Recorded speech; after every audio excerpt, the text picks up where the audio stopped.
Bismillahirrahmanirrahim. Assalamu alaikum, dear students. Welcome again to my channel. Today we have prepared a 2019 Peshawar board paper of class 10th chemistry. ठीक है, class 10 chemistry का paper हमने solve किया है. सो अभी तक जिन्होंने हमारा चैनल सब्सक्राइब नहीं किया, so kindly subscribe my channel, press the bell icon and like and share my videos. So let's move on toward the topic. So topic हमारे पास ये पेपर है 2019 का. ठीक है, पेशावर बोर्ड का पेपर है. सो उसको हमने सॉल्व किया है. तो शॉर्ट क्वेश्चंस हमने देखते हैं. इसके नंबर 1 है व्हाट इज एनवायरमेंटल केमिस्ट्री. सो अगर ये डिफाइन एनवायरमेंटल केमिस्ट्री होता तो जस्ट हम डेफिनेशन लिखते हैं. ठीक है, तो यहाँ पे व्हाट इज एनवायरमेंटल केमिस्ट्री, तो पहले हमने इसको डिफाइन कर दिया. ठीक है, एंड देन उसके बाद यहाँ थोड़ा सा इसके बारे में लिख भी दिया. ठीक है, ये हो गया. उसके बाद नेक्स्ट क्वेश्चन हमारे पास देखें जी, व्हाट आर एम्फोटेरिक सब्सटेंस. ठीक है, अब एम्फोटेरिक जो है जो एसिड एंड बेस दोनों की तरह एक्ट करते हैं. ठीक है, तो इसमें हमने एग्जाम्पल को हाईलाइट कर दिया एंड देन उसको थोड़ा सा एक्सप्लेन कर दिया along with the reactions. Mean कि 1 इसकी डेफिनेशन हो गई, देन इसकी एग्जाम्पल हो गई. ठीक है, एंड देन इसके 2 रिएक्शंस हो गए. क्लियर हो गया. सो ये हमारा क्वेश्चन पूरा हो गया. नेक्स्ट है describe some sources and uses of carbohydrate. So sources हमने लिख लेने हैं इसके, जैसे मोनोसेक्राइड है. ठीक है, सोर्सेज इसके लिख लेने हैं.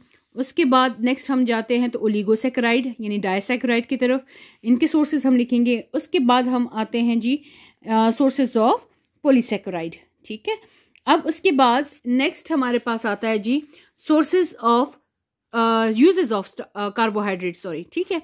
अब यूजेस जो हैं हमारे पास, चूंकि क्वेश्चन हमारे पास ये तकरीबन या 4 या 3 मार्क्स का होता है, तो इसमें हमारे पास या आप लोग 3 भी पॉइंट्स लिख लें तो दैट वुड बी इनफ. ठीक है, लेकिन यहाँ पे मैंने 5 तकरीबन लिखवा दिए ताकि समटाइम बच्चा भूल भी जाता है एग्जाम में. तो अगर एक भूल गया तो दूसरा उसके माइंड में होगा, तो क्वेश्चन की डिमांड कम से कम हमारी पूरी हो जाए अगर वो पेपर में भूल भी जाता है थोड़ा बहुत. ठीक है, तो यूजेस हमारे पास यहाँ देखिए, पेपर इंडस्ट्री हो गया, एज अ स्ट्रक्चरल मटेरियल हो गया, इन फर्नीचर हो गया, फॉर फूड स्वीटनेस हो गया, as a source of food हो गया. Right now the next question is list the physical properties of ozone. ठीक है, अब ये ओजोन की प्रॉपर्टीज हैं. सो ओजोन, ये क्वेश्चन आपका जो है ना टेडबिट से निकाला गया. आपके जो बुक चैप्टर है, चैप्टर में जो एक्स्ट्रा इंफॉर्मेशन होती हैं, so this question is taken from that extra information. So आपकी बुक के अंदर भी टेबल फॉर्म में है, सो आप भी टेबल फॉर्म में करें तो ये बड़ा अट्रैक्टिव हो जाएगा ये क्वेश्चन. ठीक है जी. Now moving toward the next question, right down the unit of KC. तो ये अब केसी के हमने इक्विलिब्रियम कांस्टेंट जो है इसके यूनिट्स लिखने हैं. तो पहले तो हम लिखेंगे इसका यूनिट नहीं होता कब, कंडीशन यहाँ हमने लिख ली. ठीक है, क्योंकि ये कैंसिल हो जाता है. ठीक है, ये इसके साथ कैंसिल हो, ये इसका 2 है ना, तो ये एक के साथ कैंसिल हो गया, एक दूसरे के साथ. इसी तरह केसी हैज यूनिट. तो अगेन यहाँ पे देखिए, ये इसका एक जो है इसके साथ कैंसिल हो गया, तो एक रह गया यहाँ, मोल पर डेसीमीटर क्यूब रह गया. ठीक है, तो इसका यूनिट आ जाता है आपके पास मोल पर डेसीमीटर क्यूब. इसी तरह केसी हैज यूनिट कब होगा, जब कंडीशन इस तरह है. तो यहाँ पे देखिए, ये जो है आपके पास इससे कैंसिल तो हो जाता है, तो यहाँ पे 2 रह जाएंगे, तो 1 बाय मोल पर डेसीमीटर क्यूब स्क्वायर आ गया. ठीक है, वेरी इजी क्वेश्चन.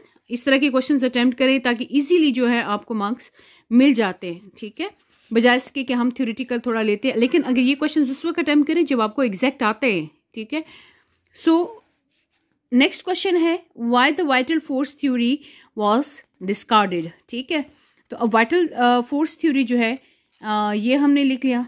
इसके बारे में थोड़ा सा ये देखिए, ये हो गया. उसके बाद नेक्स्ट हमने इसकी एग्जाम्पल की तरफ आ गए. ठीक है, अब ये इसकी एग्जाम्पल लिख ली है हमने. उसके बाद इसकी रिजेक्शन जो मेन पॉइंट है. ठीक है, तो पहले थोड़ा हमने बेस बना दिया था, उसके बाद हमने इसकी रिजेक्शन के ये पॉइंट्स लिख दिए.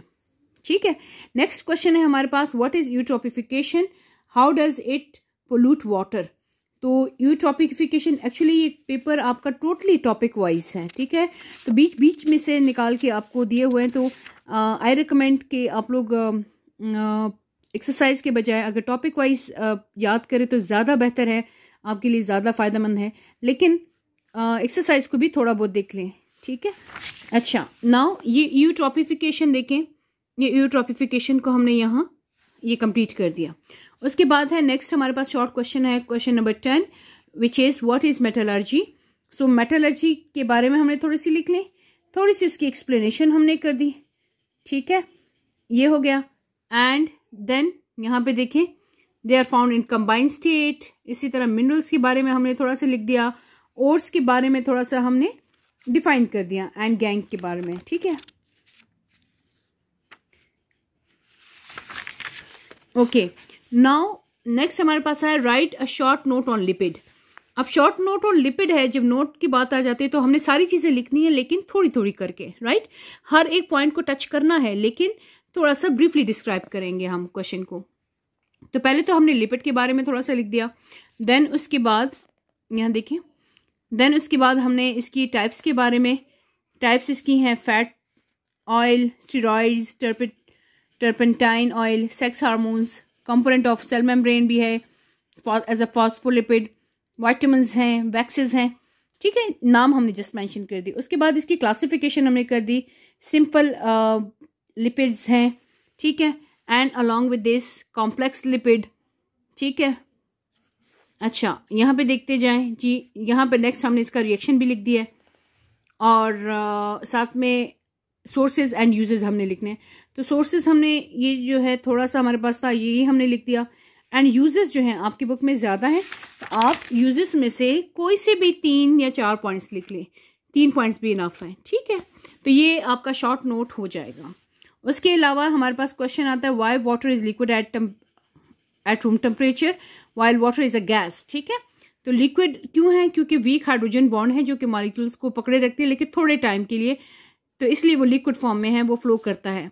और यही जो इनकी मूवमेंट है मॉलिक्यूल्स के अंदर, अगर ये फास्ट हो जाती है तो देन ये कन्वर्ट हो जाता है into gas, and you know the gas is a physical state of matter, ठीक है, जिसमें मॉलिक्यूल्स दूर दूर हो जाते हैं। So that's why liquid convert into gas. Clear हो गया जी। सो ये इसका आंसर हमने थोड़ा मुख्तसर लिख दिया यहाँ। Now moving toward the section C which is long question,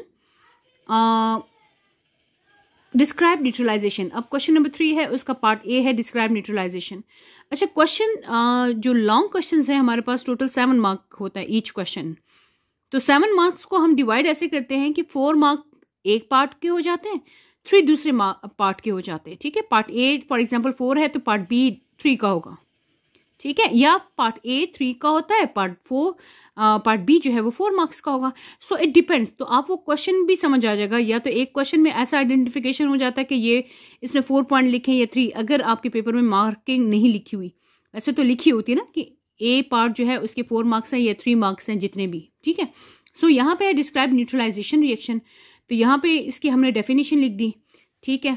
definition के बाद हमने इसकी एग्जाम्पल लिख दी, ठीक है। अब एग्जाम्पल के बाद हमने इसका रिएक्शन, ठीक है, ये देखिए जी, ये हमने इसके रिएक्शन को एक्सप्लेन कर दिया। ओके जी, नाउ नेक्स्ट आगे देखें, इसको मजीद हमने एक्सप्लेन कर दिया। आपकी बुक में 10.11 फिगर जो है उसमें दिया भी गया है, ठीक है, ये देखें।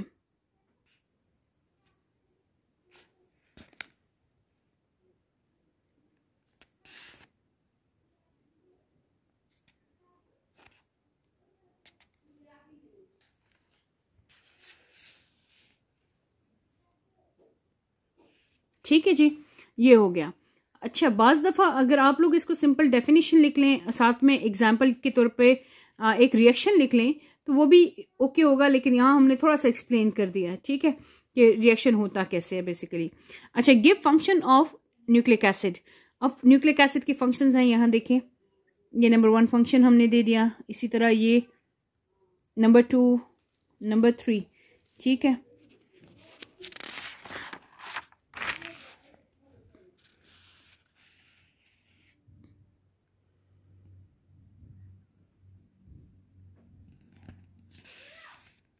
फोर मार्क्स हमने 4 पॉइंट्स के कर लिए, ठीक है, एंड साथ में हमने इनके कंपोनेंट्स के भी ये डायग्राम बना दी, ठीक है।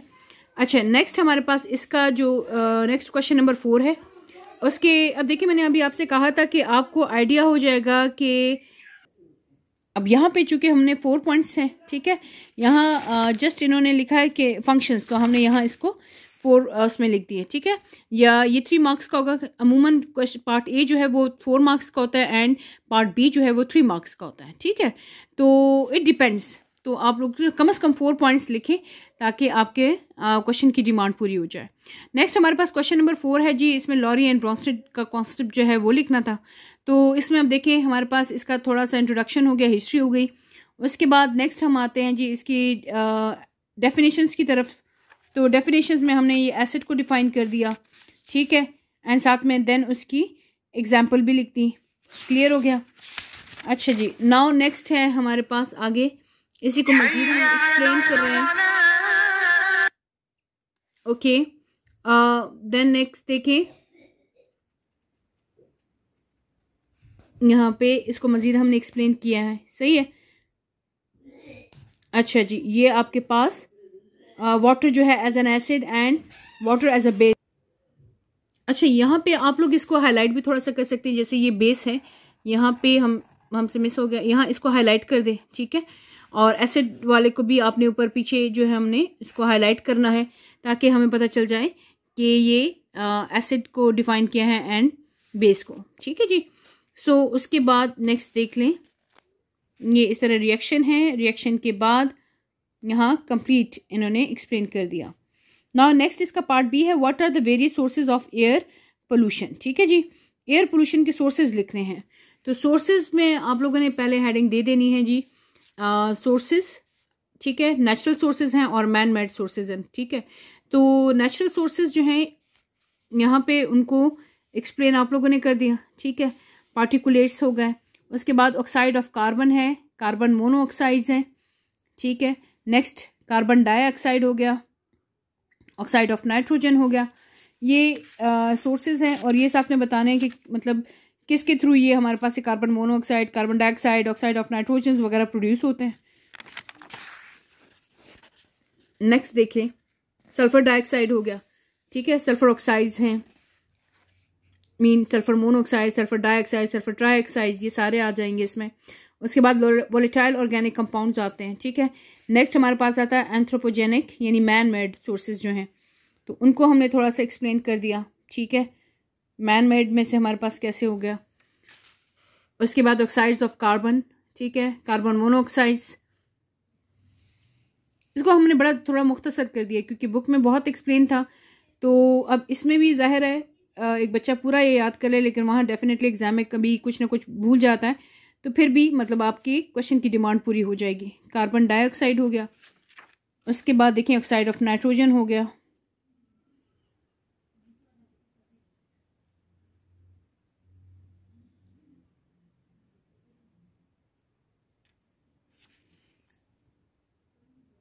ये नाइट्रोजन बर्निंग है, ठीक है, oxides of nitrogen, oxides of nitrogen are, ये बर्निंग को हटा दे, ठीक है। Oxide of nitrogen are automobile exhaust, ठीक है, ऑटोमोबाइल एग्जॉस्ट हो गया, इंडस्ट्रियल एक्टिविटीज, ठीक है। उसके बाद नेक्स्ट है हमारे पास जी सल्फर डाइऑक्साइड है, ऑक्साइड्स ऑफ सल्फर हैं, ठीक है।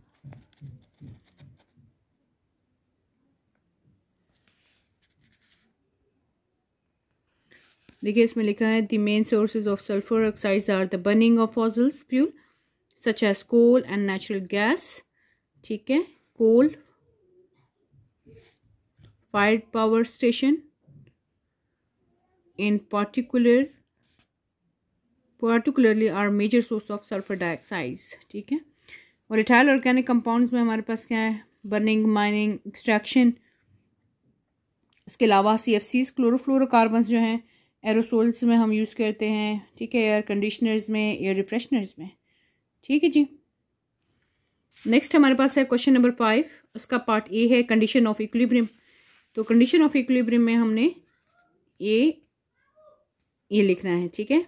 Equilibrium can not be attend in open containers because in open containers the gaseous reactant and product may escape into atmosphere, leaving behind no possibility of attaining equilibrium.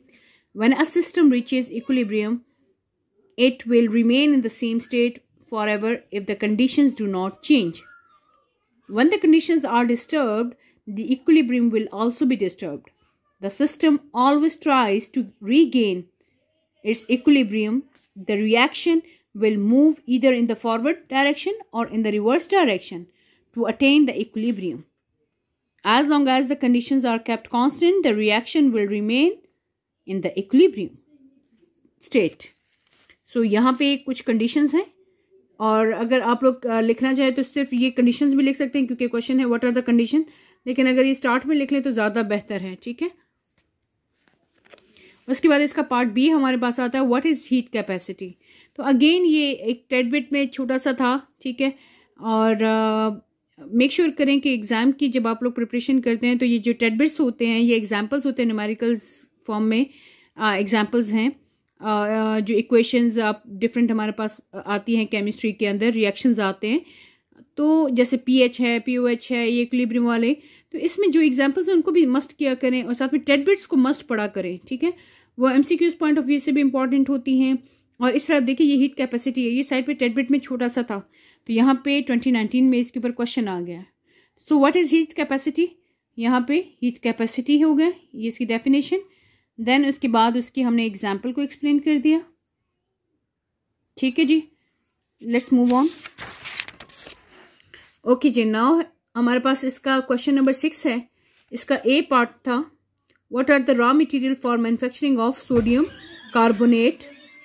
सो यहाँ पे हमने सिर्फ raw material लिखने हैं,